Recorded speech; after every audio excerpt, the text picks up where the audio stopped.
This retrospective encapsulates 5 decades of the work of the sculptor Carl Andre, an American artist born in 1935, still living. And Carl is known abroad and nationally for mainly being one of the influential figures of the movement that today we know as minimalism. It's a title that he neither defeated or embraced, but it is how it's contextualized today historically.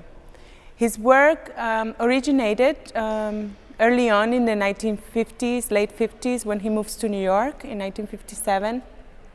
And we have in this exhibition several examples of that production. Most of that work was either destroyed or lost. But in these galleries, what we see is a breadth of the major examples of his practice, the forms that he returned to.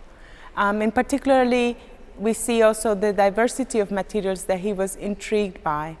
Carl had a major discovery early on in his career when he realized that all he needed to do was to observe the materials and place them in a space. That he realized that he didn't need to touch the materials or shape the materials. So he restrains his hands from interfering in it and instead operates from an idea that he's displaying matter in space. And in that combination of both the restraint and also the embrace of the material as it was being manufactured. One of the things that is extraordinary in the work is that he's gathering material from suppliers. These are plates or ribbons or units, timbers. They are about to become something, right? These are the way in which we as human beings take an organic material, transform it into a unit that can be then mobilized to create something else.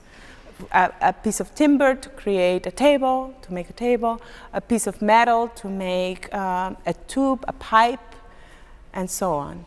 So there's something quite fascinating that sort of reveals itself when you see Carl's geometric compositions on the floor or above. The verticality of some of this material is that it not only is an encounter, physical encounter with matter that sort of stops you and in your feet, and you have to decide where you walk, if you walk through them, around them, circumvent them. But also, it's an encounter with a production that is taking place in society in order to generate capital. And it's an interruption of that process. So somehow the work takes you into a place where you have to reflect of the hand of that worker. So even though his own hands are not involved, we are thinking of this invisible worker that is at the factory behind Carl's work. And it's really a fascinating discovery for us when we were installing. It's a work that is really physical. And you have almost to make a performance to install it. You have to lay down on the ground or bend or kneel to place it. You have to depend a lot of measurements. It's a work that is calculated and it's precise, it's very exact. The forms it takes seem simple and almost elemental, right? An hexagon, a square, rectangle, a triangle. But actually when you have to move the units of the material, they are each individual.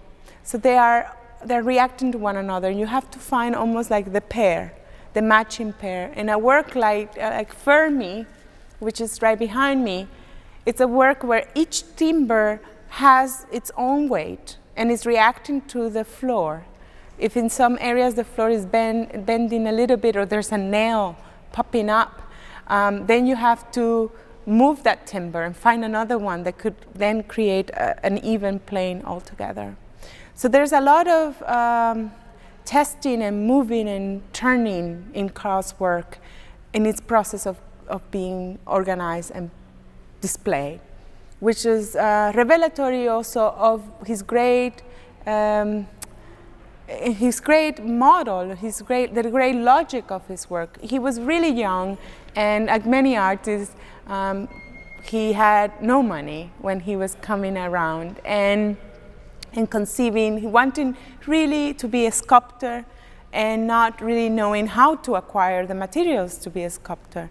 And he started scavenging, walking down the streets of New York, of Soho and the West Village, and gathering materials, whatever was leftovers from industries. And that's how he started.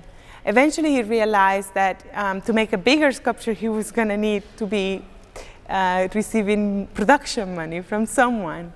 There's many stories behind those early years of Karl where he was resourceful. He was really resourceful in trying to react to the conditions of his life, not only as a young artist, but the conditions of his economy. And one of the legacies, why he's so important today, is that it's a work that was made 50 years ago, sometimes even 30 years ago, let's say, or the most recent works only 10 years ago. But the work itself feels as if it was made yesterday, and it hasn't dated. And the reason we say this, or I say this with confidence, is that I see it, the logic of his work, I see it scattered through so many young artists today. If we can enumerate a few of the contributions of Karl, he was one of the first artists who articulated the absolute expiration, or one could say end of the studio.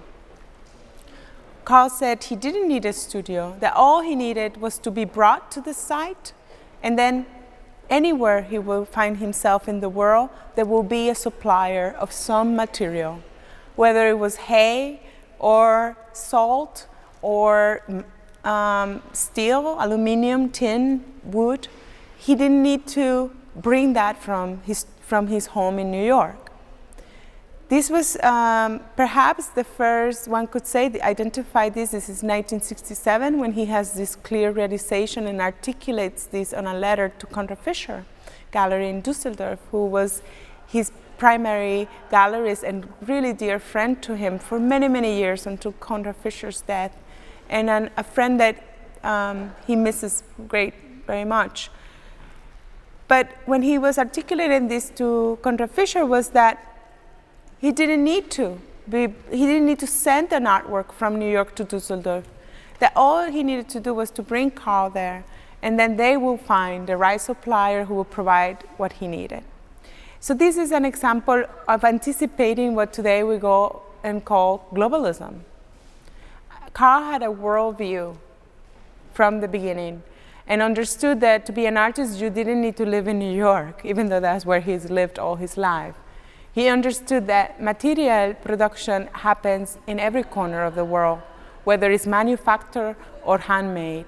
So, for example, when he found himself in India at one point, where supplying metals in 1971 was actually rather expensive, he went in and found clay bars that he put together into a form. So he never shied. At one point in his life also, he used even acrylic paint, and he will pull the paint out of a tube and say, for every tube there's a sculpture. And then leave it on the floor until it dried, and then that was the material. So inventive solutions, whether it was like the piece we have in the back with the bales of hay, what cows eat. In Canada, he once did one with cubes of salt. I mean, it's presenting immediately in the 1960s and 70s a work that is political by the way it's made. It's not a work that is entitled. It's not a work that is expecting a large budget to be produced. It's a work that is reactionary to the conditions, and then at the same time grounded on a reality. So it's pragmatic, and at the same time, that is the pragmatism in Karl's work is also utopian, because it reveals that with the conditions we have in front of us, there's always the potential to generate beauty.